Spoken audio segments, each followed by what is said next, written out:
Sup everyone, welcome back to another video. And as you guys see, we have the Shogun taking a stroll through Mondstadt. So I also want to let you guys know that yes, this video is going to be talking about Electro and mostly going to be about Kuki though. All right, I think Kuki is one of those characters that honestly, let's be real here.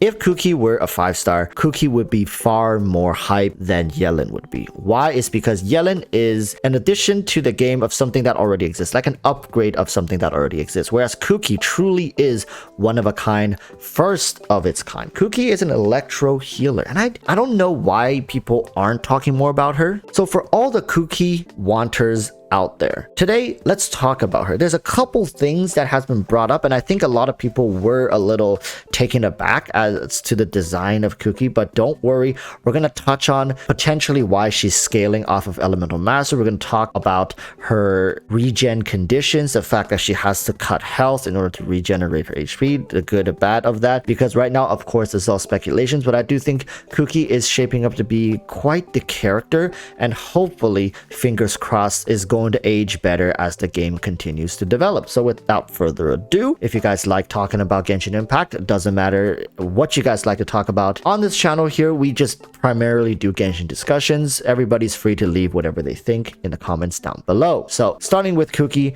with the live stream, it did say that in order for Kuki to activate her healing, she has to cut from her current HP, right? And also there's a mechanic built into her kit that the lower HP she has, the more she heals. So immediately I have a question, which is that does this mean that in order to play Kuki optimally, you kind of have to do a similar thing with Hu Tao, but for a healer? The second question I have is Kuki able to heal herself with her elemental skill? Because let's say that she can heal herself, then it's a very simple solution. What you really essentially do is when your teammates are low on health, you use Kuki, you cut her health down, and then you heal your teammates. And when your teammates are mostly all healed up, then you give Kuki a little bit of field time, activate her skill, and keep her on field to heal herself back up to an optimal level. Now that in of itself, I think already, for people who care about the gameplay and efficiency, already have some red flags, right? It's because no matter how you play around it, there is going to be a scenario where you're going to have to bring Kuki her health back a little bit. Now, it doesn't have to be like keeping her on field for 5-6 seconds. It might just be 2 ticks, maybe 3 seconds, and get her up to maybe half HP, which is good enough. However, the question here is, look at the team I currently have running right now, right? It's Bennett with Sarah, with Raiden Shogun, and of course Kazuha. So here is a scenario where how is Kuki going to fit into this team? Let's say you don't have Sarah. Fine, then you're gonna still be running Bennett in the team, because Bennett, not only does he heal, he gives a very fat damage buff to whoever is standing in a circle. So let's say you don't have Sarah, then are you gonna put Kuki in this team? It's difficult, right? Because Bennett already takes up a slot in this team. In fact, Bennett is one of these characters that he is contending with a lot of characters when it comes to team position. Like, it's almost never a better idea to bring someone else over Bennett for the most part, right? There are some scenarios where other characters are better. For example, if you're running a freeze team and you want a double cryo to go with like an Ayaka with 4-piece Blizzard Strayer, Diona is sometimes a better option than Bennett in those teams. Back to the Electro discussion though. So in these kind of Electro scenarios, who else do you have? You got Beidou,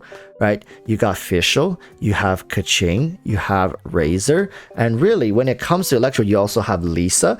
These options exist, but does Kuki really fill a necessity role in any of these team options? I think Kuki would be a great option to have in there for the most part, but she doesn't seem like a character right now that is absolutely necessary. And I think that's where a lot of people are kind of halted at. It's like, yeah, it's nice we're getting an electro healer, but she doesn't really do more than just healing. She has some scaling with elemental mastery. She does a bit of damage, I believe. And if we want to keep going more niche, yeah, for people who have C1 Raiden Shogun, you're going to be able to charge your resolve faster with a new healing electro option on the team. But if you're running Raiden Shogun, in what world would you choose Kuki over Bennett? Now, here is where we get more speculatory.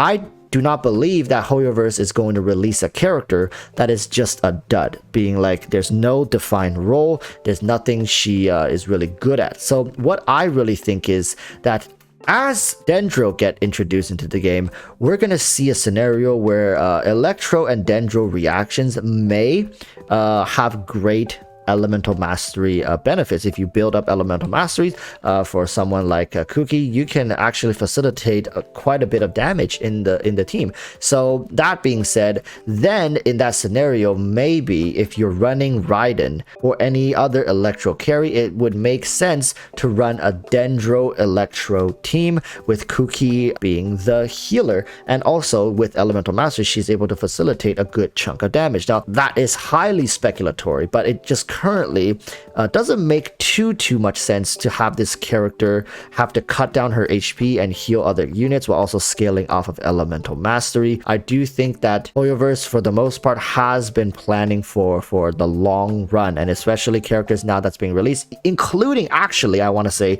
Yaimiko. We shouldn't completely rule out the fact that Yaimiko's design and certain problems that at least right now we see as problems can be easily resolved once Dendro comes out. For example, something as obscure as her long charge attack. Maybe there's a reason why that charge attack has to be designed in that way when Dendro comes out, as to not overshoot some numbers there. Of course, I'm giving them the benefit of the doubt. However, with characters like Kokomi and eventually characters like Yoimiya, which seemingly has just gotten better over time and just more usage for these units, I do think that we shouldn't rule out all these possibilities. It's not like I'm pulling this stuff out of my ass. Hoyoverse just has a tendency to plan for the future.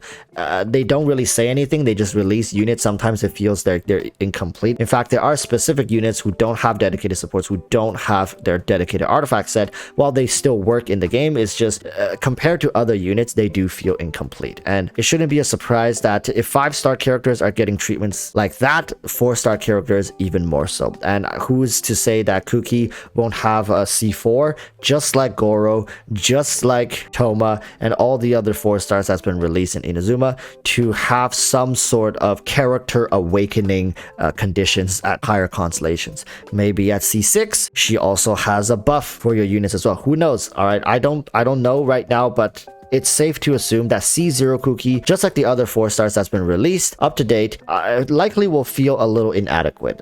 People most likely won't run her. You just can't beat the value of a C1 Bennett. Where are you gonna go compete with that, right? So overall, I do think Kuki is nice in bringing a new way to play Electro teams into the game. However, if we're talking about max efficiencies and performance, I don't know how much better she's going to scale with the current meta in comparison to having a Bennett on your team. But as Sumeru approaches, as Dendro approaches, I do think we need to keep an eye out for the possibility of better synergies with Kuki. And of course, at the end, I just want to close out that people might be wondering, well, what about the 4th slot on Electro teams, right? What are you going to do? Well, look at my team right now. Who is in the 4th spot?